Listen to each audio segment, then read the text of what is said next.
একদিন জঙ্গলে এক বাঘ খুব ক্ষুধার্ত হয়ে খাবারের খোঁজে ঘুরছিল। হঠাৎ একটা ছোট্ট পাখি তার সামনে এসে বসল। বাঘ হাসতে হাসতে বলল, এই ছোট্ট পাখি, তোকে আমি এক্ষুনি খেয়ে ফেলব। পাখি কিন্তু একটু ভয় পেল না।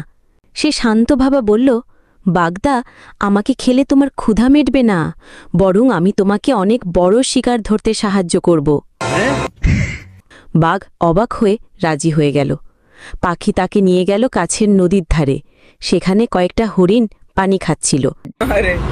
পাখি চুপি চুপি বাঘকে ইশারা দিল, আর বাঘ লাফ দিয়ে এক হরিণ ধরে ফেলল। বাঘ খুশিতে বলল, বাহ, তুমি তো আমাকে অনেক বড় শিকার পেতে সাহায্য করলে, তুমি খুব বুদ্ধিমান। পাখি হাসল আর বলল, দেখো বাগদা, ছোট হলেও বুদ্ধি থাকলে অনেক বড় কাজ করা যায়।